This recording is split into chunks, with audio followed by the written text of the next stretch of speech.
జనావళి అందరిలో ఉండే అమ్మవారి యొక్క స్వరూపానికి శతదా సహస్రద వందనాలు తెలియజేస్తూ పరాభవనామ సంవత్సర ఉగాది శుభాకాంక్షలను తెలియజేస్తూ ఎప్పట్లాగానే 8 అంటే 9:30 వచ్చినాయి.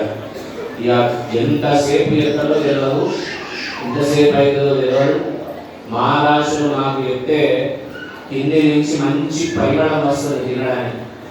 ఆ పరిమళమేదో ఉదరంలో వేసి ఇంటికి వెళ్ళి శరీరాన్ని మంచానికి అప్పచెప్తే పొద్దున వాకిలి చానికి వేసినప్పటి నుంచి ఇప్పటిదాకా శరీరం పడలిపోయింది కనుక శరీరం కాస్త కళ్ళు మూతలు పడి చెవులో భర్త వినిపించినా ఎవరు వినిపించినా ఉండనంత స్థితి సమాధి స్థితి అంటారు దాన్ని. అటువంటి సమాధి స్థితికి వెళ్ళిపోవాలంటే అయ్యగారు మీరు జల్దీ చెప్పి మమ్మల్ని పంపించాలి, అందరి కోరిక. అక్కడి నుంచి మాకు మమ్మల్ని దొరకవలసిన వాళ్ళు కూడా అదే చెప్పినారు. ఎప్పటిలాగానే లేట్ అయిందన్నా మేము అక్కడ నిజంగా కూడా వాళ్ళని ఎదురు చూపించడంలో బాగా మంది జమైతారనో, ఎక్కువ మంది ఉంటేనే పంచాంగం చెప్పాలనో, లేకపోతే సమయానికి రావద్దనో ఎటువంటి ఉద్దేశాలు అక్కడ లేవు.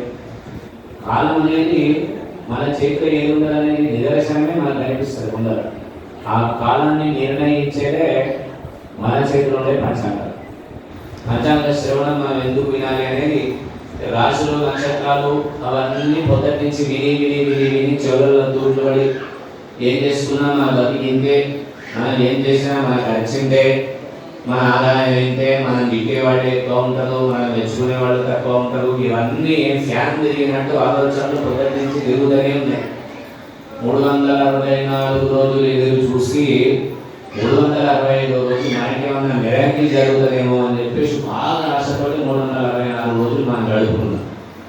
ఇవాళ పొద్దున టీవీ పెట్టగానే కనిపించింది ఈ 365 రోజులు కూడా ఇంతే, మళ్ళా వచ్చే 365 రోజులు కూడా ఇంతే. ఇక మనం ఏం చేసేది లేదు. అమ్మవారి దగ్గర కూడా ఎన్ని రోజుల నుంచి మనం పోతున్నాం, అమ్మవారు మనకి ఏం చేసింది అనే సంకల్పం ప్రతి మాట ఋషులు మనందరికీ దార్శనికులు. అంటే వాళ్ళు ఏం చేసినారంటే నకర్మణ ప్రజగా ధనేన త్యాగేనైకే అమృతత్వమానుషు అన్నింటినీ విడిచిపెట్టినారు. వాళ్ళ కర్మను విడిచిపెట్టినారు, సంసారాన్ని విడిచిపెట్టినారు. బ్రహ్మచర్యం నుంచి గృహస్థాశ్రమం తీసుకొని గృహస్థాశ్రమం నుంచి వానప్రస్థానికి వెళ్ళి వానప్రస్థంలో పక్కకు ఉండేటువంటి ధర్మపత్ని పక్కకు ఉన్నప్పటికీ భగవత్ చరణాబ్జములు తప్ప ఇంకా ఏది లేదు అని ఒక గొప్పనైన తపస్సు చేసినారు. మీరందరూ కూడా చూడండి, శుక్రవారం చూస్తే ఎన్ని సీరియల్లని. రేపు హాట్ స్టార్లో చూసినా పర్వాలేదు, కానీ మనం నవదుర్గ సేవా సమితి దగ్గరికి పోవలసిందే. అదొక గొప్ప కంకణం మనకి. అట్లా మనందరం పట్టుబట్టి ఎట్లాగైతే వస్తున్నామో ఋషులందరూ ఏం చేసినారంటే బాగా ఆలోచన చేస్తున్నారు. చలికాలంలో వచ్చేటువంటి మనుషులకు ఆయుష్ తక్కువ, కోపాలు ఎక్కువ. ఎవరిని చూసినా వాళ్ళ కంటే మనకు తక్కువ ఉన్నదైనటువంటి భావన ఎక్కువ, భగవంతుడి మీద ప్రేమ తక్కువ. మంచి కర్మలేమో చెయ్యము, సుఖం కావాలని కోరుకుంటాం. పుణ్యకర్మలేమో పట్టించుకోము, చెయ్యం అన్నట్టు. మంచి కర్మ అంటే పుణ్యాన్ని సంపాదించే కర్మలు మనం చేయము, కానీ సుఖం మాత్రం కావాలని కోరుకుంటాం.